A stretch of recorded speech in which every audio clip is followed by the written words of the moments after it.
This is problem 8-59, it's on page 410. If the coefficient of static friction between the collars A and B and the rod is mu sub s equals 60%, determine the maximum angle theta for the system to remain in equilibrium regardless of the weight of cylinder D. Links AC and BC have negligible weight and are connected together at C by a pin. Now the system that they've given us is a symmetrical system. We've got ground up here, with some type of structure that touches in the middle, comes back up, same height, same everything, and two sliders at point A and point B. Now the angle of these two, these are both 15-degree angles. So, despite my line, it's against the horizontal.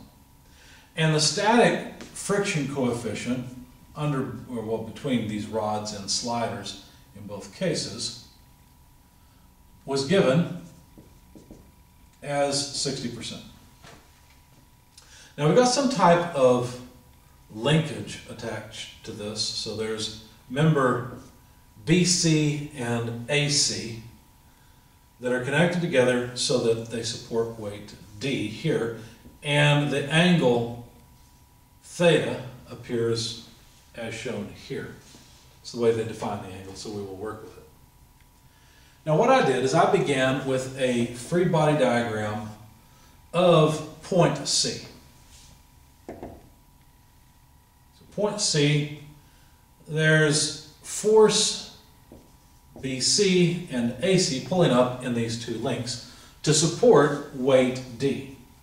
Now because it's all symmetrical, it's pretty straightforward. If we sum forces in the horizontal direction, notice only BC and AC contribute to that sum, and so what this shows you is that AC and BC must be equal because of symmetry and because of summing forces in the horizontal directions. Okay? Or direction, not directions. Summing forces in the vertical direction, though, would give me negative WD plus BC plus AC. I'm just adding them together because they're two vertical components, will be calculated the same way, right? Think about it. The angle theta is here or it's here, wherever you want to see it. The vertical component is going to be the cosine component. So cos theta equals 0.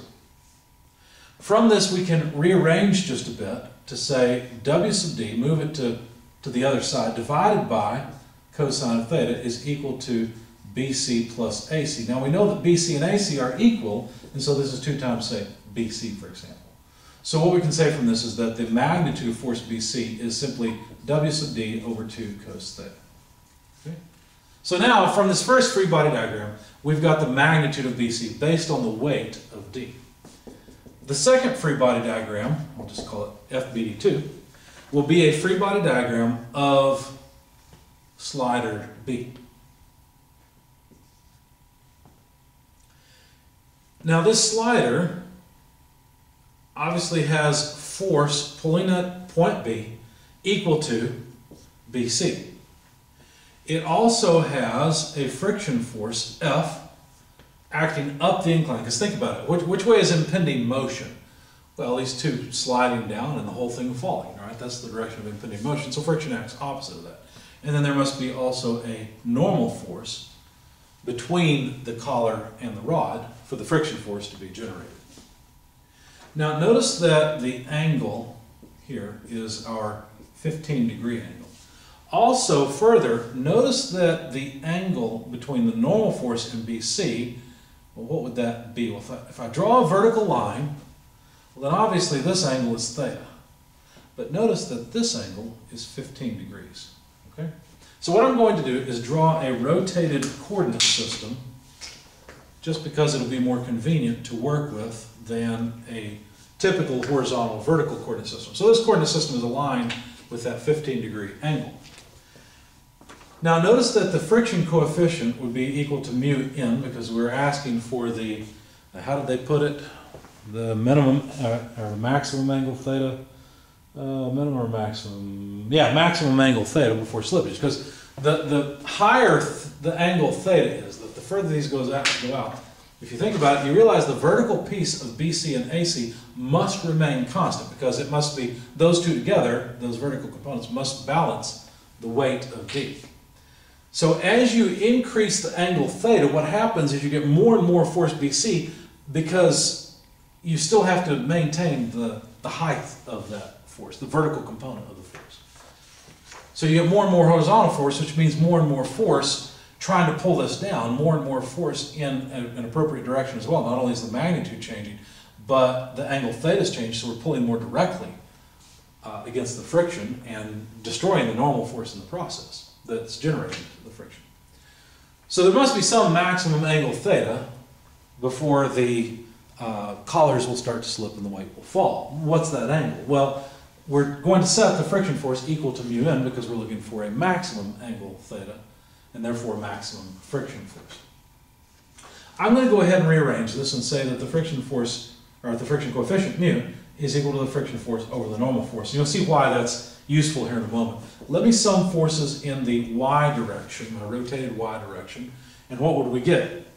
Well, I hope we get 0. This is statics after all. So I'd have the normal force, and what else? Well, friction won't contribute to the y direction, but BC does. So minus BC times what? Well, we want BC's projection along this line, and that side is the cosine side, but it's the cosine of theta plus 15. In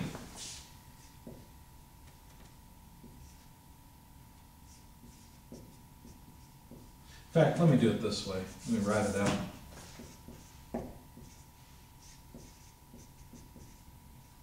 Okay.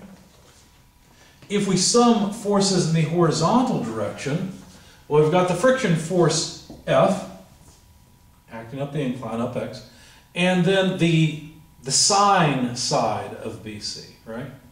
So minus BC sine times sine of theta plus 15 degrees.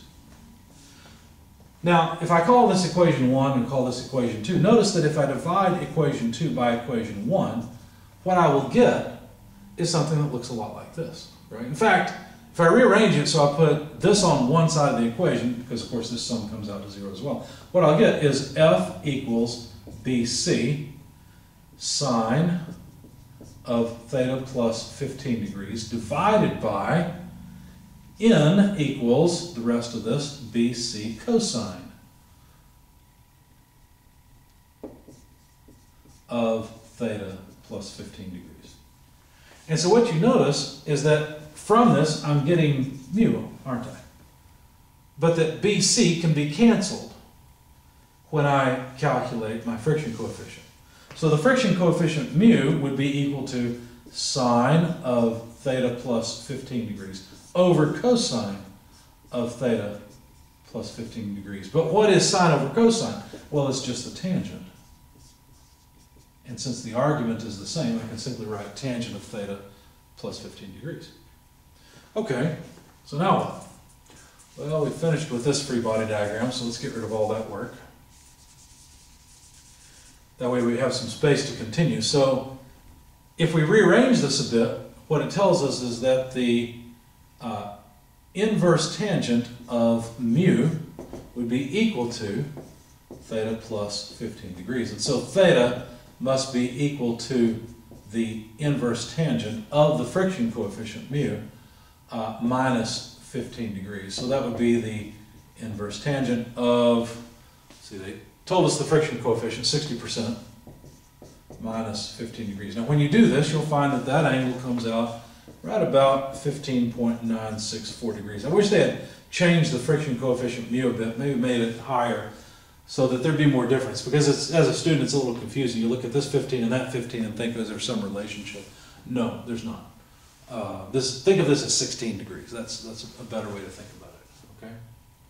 So there's the angle. After a 15 degree angle, if we spread that out, the collars will not be able to hold the rods, and the rods will allow the weight to drop down.